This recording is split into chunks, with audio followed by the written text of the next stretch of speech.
Hello guys, welcome to our channel. నేను మీ anchor Teja. T20 world cup చాలా అద్భుతంగా ఘనంగా మన వాళ్ళైతే ఫైనల్లో గెలిచారు. సో ఈ ఫైనల్ గెలిచిన తర్వాత ఆ వరల్డ్ కప్ లో ఆడిన స్టార్ ప్లేయర్స్ అందరూ కూడా రిటైర్మెంట్ ప్రకటించారంటూ కూడా ఒక వార్త వెలుగులోకి వచ్చింది. నిజానికి అది ఎంతవరకు వాస్తవం అనేది ఇప్పటివరకు తెలియదు. గౌతమ్ గంభీర్ కొత్త కోచ్ గా వస్తున్నారు, అందుకే ఈ స్టార్ ప్లేయర్స్ అందరూ కూడా రిటైర్మెంట్ తీసుకుంటున్నారు, చాలా షరతులు ఉన్నాయని చెప్పేసి ఇలాంటి వార్తలన్నీ కూడా బయటకు వస్తున్నాయి. సో ఇవన్నీ కూడా ఎంతవరకు వాస్తవం, ఇదే విషయాన్ని మనతో పాటు డిస్కస్ చేయడానికి సీరియల్ ఎంటర్ప్రినర్ సంతోష్ గారు ఉన్నారు. ఆయనతో మాట్లాడు. నమస్తే అన్న. నమస్తే. సో అంటే గౌతమ్ గంభీర్ ఇప్పుడు కొత్త కోచ్ గా వస్తున్నాడు, చాలా షరతులు ఉన్నాయి అని చెప్పేసి చెప్తున్నారు, అందుకనే ఈ స్టార్ ప్లేయర్స్ అందరూ కూడా రిటైర్మెంట్ ప్రకటించారు అని చెప్పేసి అంటున్నారు. నిజమా, నమ్మొచ్చా?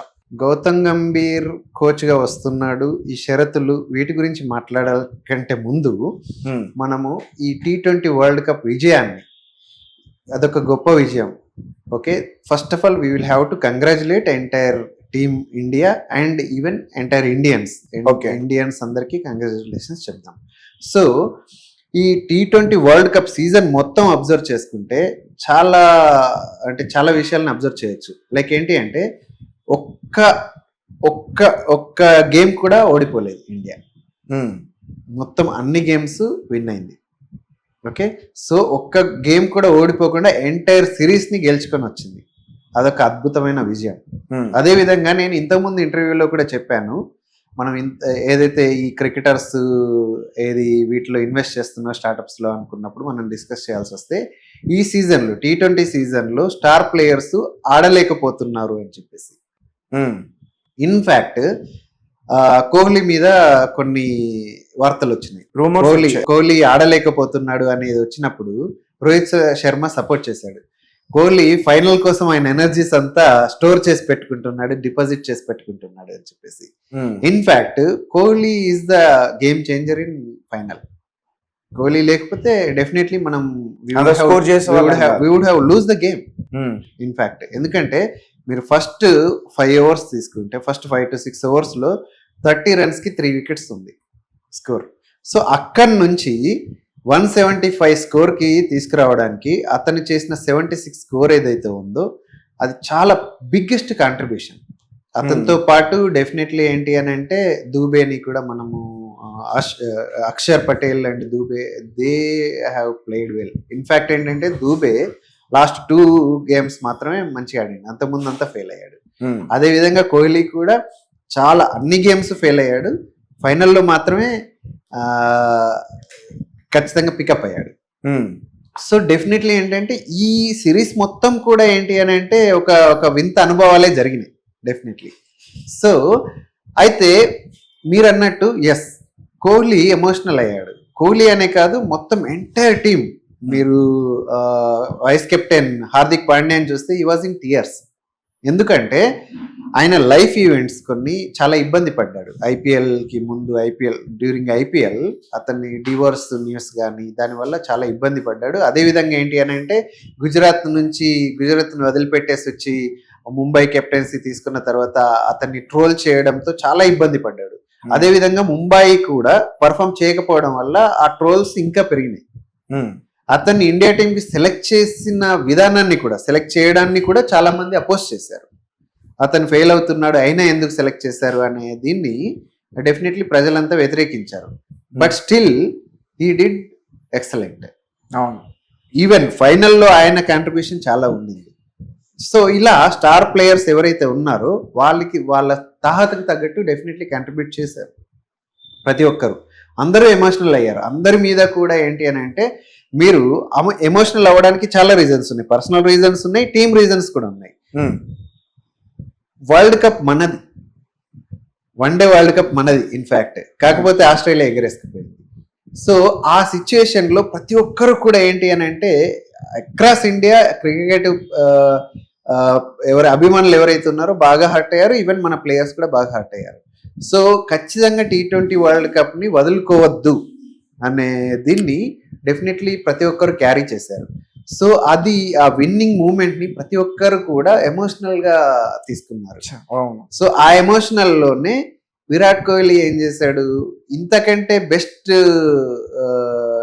ప్లేస్ దొరకదు, ఇంతకంటే బెస్ట్ టైం దొరకదు నా అనౌన్స్మెంట్ని అనౌన్స్ చేయడం, రిటైర్మెంట్ని అనౌన్స్ చేయడానికి అని చెప్పేసి టీ20 ఇంటర్నేషనల్ నుంచి నేను రిటైర్మెంట్ తీసుకుంటున్నానని అనౌన్స్ చేశాడు. అతనితో పాటు రోహిత్ శర్మ, అదేవిధంగా తర్వాత నిన్న జడేజా కూడా అనౌన్స్ చేశాడు. So definitely star players complete క్రికెట్కి దూరం అవ్వట్లేదు, టీ20 ఇంటర్నేషనల్కి మాత్రమే దూరం అవుతున్నారు. సో అది వాళ్ళు ఏంటి అని అంటే ఓవర్ ఏ పీరియడ్ కొత్త వాళ్ళకి అవకాశం ఇవ్వాలి. ఇంకా అంటే వాళ్ళ టార్గెట్ ఒకటి ఏంటి అంటే టీ20 వరల్డ్ కప్ రెండోసారి మనం తీసుకోవాలి అని. అంతకుముందు ధోని సారథ్యంలో తీసుకున్నాం, ఈసారి ఖచ్చితంగా అంటే ఏది వన్ డే వరల్డ్ కప్ వదిలేసుకున్నా కూడా అట్లీస్ట్ దీన్ని పికప్ చేసి మన కెరీర్ని ముగించుకోవాలి అనే ఉద్దేశం వాళ్ళు బాగా క్యారీ చేశారు. సో వాళ్ళు ఆ ఎమోషన్తోనే డెఫినెట్లీ తీసుకున్నారు ఈ నిర్ణయం. అది నా ఉద్దేశం. కానీ ఇక్కడ వార్తలు ఎలా అంటే గతంలో మనం చూసాం కోహ్లీకి గంభీర్కి చాలా గొడవలు జరిగాయి. అవును, అందరూ చూస్తుండగానే స్టేడియంలోనే ఒకరి మీదకి ఒకరు వెళ్ళడం చూసాము. సో అలాంటిది రీసెంట్ గా మళ్ళీ ఐపీఎల్ సీజన్ లో వాళ్ళు గెలిచారు. అవును, ఇప్పుడు కట్ చేస్తే గంభీర్ ఇప్పుడు కొత్త కోచ్ ఇండియా టీం కి అని చెప్పేసి వార్తలు వచ్చాయి. సో అతను సారథ్యంలో పనిచేయడం కన్నా వీళ్ళు వెళ్ళిపోవడమే బెటర్ అని నిర్ణయించుకున్నారు అనేది అంటున్నారు. అంటే ఒక రకంగా దీన్ని కూడా నమ్మాలి అనిపిస్తుంది జరిగిన సంఘటనను బట్టి. సో ఇక్కడ మీరు చూస్తే గంభీర్ మనస్తత్వం కానీ కోహ్లీ మనస్తత్వం కానీ ఇద్దరిది ఈక్వల్ గా ఉంటది. వాళ్ళు ఏంటి అని అంటే చాలా అంటే ధోని ఎంత కంపోజ్డ్గా ఉంటారో వీళ్ళు అంత అగ్రెసివ్గా ఉంటారు. ఇద్దరిది ఈక్వల్ అగ్రెషన్ ఉంటుంది, కోహ్లీది కానీ గంభీర్ది కానీ. వాళ్ళు ఎప్పుడు ఓటమిని ఒప్పుకోరు ఇద్దరు కూడా. వాళ్ళ ఇండివిజువాలిటీ, వాళ్ళ ఇండివిజువల్ ఎమోషన్స్ ఏదైతుందో దాని కారణంగానే వాళ్ళు గొడవ పడ్డారు. డెఫినెట్లీ ఏంటంటే ఈయన అగ్రెసివ్, ఆయన అగ్రెసివ్, ఈ ఇద్దరు అగ్రెషన్ తో ఏమవుతుంది అంటే వాళ్ళిద్దరి మధ్యన ఒక రకమైన పోటీ తత్వం వల్ల వాళ్ళిద్దరు ఎప్పుడు పబ్లిక్ గానే గొడవ పడుతూ వచ్చారు. కాకపోతే నాకు తెలిసి ఇండివిజువల్ గా ఒకరి మీద ఒకరికి ఏమైనా కోపం ఉండకపోయి ఉంటుంది. వాళ్ళు ఏంటంటే ఇద్దరు కూడా గెలవాలనే ఉద్దేశంతోనే ఆడతారు.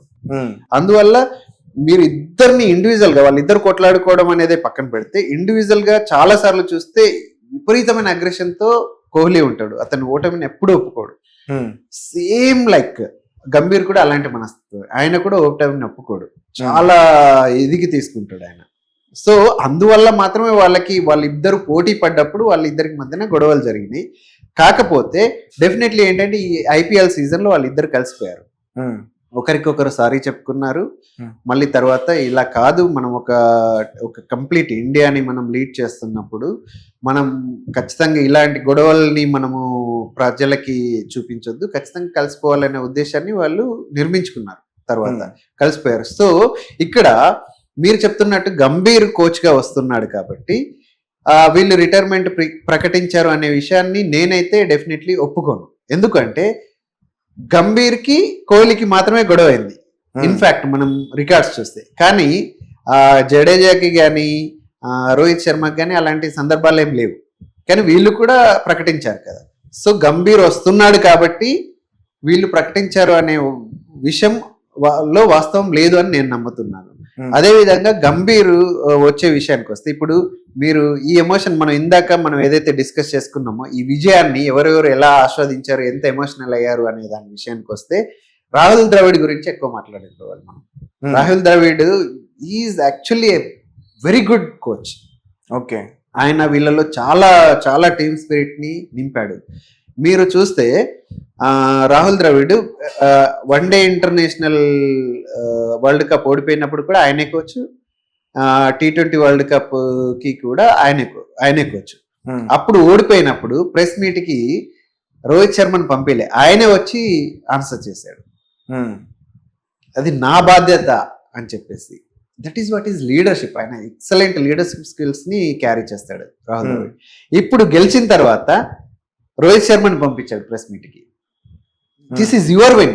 అక్కడ లూజ్ అయితే దట్ ఈస్ మై రెస్పాన్సిబిలిటీ అని అక్కడ తీసుకున్నాడు. ఇక్కడనేమో దిస్ ఈజ్ యువర్ విన్ అని చెప్పేసి రోహిత్ శర్మని ముందుకు పంపించాడు. That is how Rahul Dravid ని ఖచ్చితంగా ఏంటి అంటే ఎంటైర్ ఇండియన్ టీమ్ ఆయన కోచింగ్ ని బాగా ఇష్టపడతారు. మిస్టర్ కూల్ యాక్చువల్ గా. సో ఆయన టీం ని వదిలిపెట్టిపోవడం అందరికీ సాధారణంగా మిస్టర్ కూల్ అని చెప్పి ధోని గారిని అంటారు ఎక్కువగా. ధోని మిస్టర్ కూల్, కానీ ఈయన కూడా చాలా cool. Even great wall of India అని కూడా అంటారు కదా. సో ఈయన ఏంటి అంటే ఈయన అగ్రెషన్ ఉండదు. రాహుల్ ద్రవిడ్కి ఎక్కడ ఉండదు అగ్రెషన్. చాలా కూల్ గా హ్యాండిల్ చేస్తూ ఉంటాడు, రెస్పాన్సిబిలిటీ తీసుకుంటాడు. సో ఆ రోజు రోహిత్ శర్మనే కెప్టెన్, ఈ రోజు రోహిత్ శర్మనే కెప్టెన్. కానీ ఆ రోజు ప్రెస్ మీట్ కి రాహుల్ ద్రవిడ్ వచ్చి ఓకే మా దగ్గర ఇలా ఉంది, మా తప్పులు ఇవి ఉన్నాయి, మేము ఖచ్చితంగా దాన్ని చేంజ్ చేసుకుంటామని చెప్పేసి ప్రెస్ కి ఆయన అనౌన్స్ చేశాడు. ఆ ఎమోషన్ ని కంట్రోల్ చేయడానికి, రోహిత్ శర్మ ఎమోషనల్ ని కంట్రోల్ చేయడానికి ఆయనే వచ్చి ప్రెస్ మీట్ ని అటెండ్ చేశాడు. కానీ ఇక్కడ నువ్వు విన్ అయ్యావు, నువ్వు లీడ్ చేసావు నీ టీం ని, నువ్వు వెళ్ళు అని చెప్పేసి ఆయన ముందుకి పంపించాడు. That is a great leadership. So Rahul Dravid టీంని వదిలిపెట్టి వెళ్లే సందర్భంలో ఖచ్చితంగా అందరూ ఎమోషనల్ గా ఉంటారు. అయితే ఎట్ ద సేమ్ టైం ఏంటి అంటే ఒక కూల్ కోచ్ నుంచి గంభీర్ కోచ్ గా వస్తున్నాడు. గంభీర్ కోచ్ గా వచ్చే విషయంలో ఏంటి అంటే వార్తలు వచ్చాయి, నిజం అది. ఏంటి అంటే మనము నెక్స్ట్ వరల్డ్ కప్ ని ఫేస్ చేయడానికి టీంని ఇప్పటి నుంచే బిల్డ్ చేయాలి అనేది ఎవరైనా కొత్త కోచ్ ఎవరు వచ్చినా కూడా వాళ్ళ టార్గెట్ అదే ఉంటుంది. సో ఆ విషయంలో ఆయన గేమ్ ప్లాన్ ఏంటి అనే విషయంలో డిస్కషన్ వచ్చినప్పుడు ఖచ్చితంగా ఏంటి అంటే ఇప్పుడు ఏదైతే సీనియర్ ప్లేయర్స్ ఉన్నారో they are about to retire. Most of the players about to retire ఉన్నారు. ఇఫ్ ఇన్ కేస్ వాళ్ళు ఫిట్నెస్ విషయంలో ఏదైనా సంకోచాలు ఉండుంటే మనం డెఫినెట్లీ వాళ్ళని ఎంకరేజ్ చేయాలి, రిటైర్మెంట్ తీసుకోమని చెప్పేసి. ఇది ఏంటి అంటే రాహుల్ ద్రవిడ్ ఉన్నా, గంభీర్ వచ్చినా, ఇంకెవరు వచ్చినా కూడా ఇది కామన్ గా జరిగే విషయం, అంతే కదా. సో అలా ఖచ్చితంగా ఏంటి అంటే టీంని బిల్డ్ చేయడం కోసం మనకి ఏదైతే అవసరమో, అంటే సీనియర్ ప్లేయర్స్ ఫిట్నెస్ విషయంలో ఏమన్నా సంకోచాలు ఉంటే డెఫినెట్లీ వాళ్ళని మనము అంటే ఫిట్నెస్ నిరూపించుకోండి, లేదంటే రిటైర్మెంట్ తీసుకోండి అని గంభీర్ వచ్చినా ఇంకే కోచ్ వచ్చినా కూడా దాన్నే ఫాలో అవుతారు. That is needed for entire team India. కానీ గంభీర్ రావడం వల్ల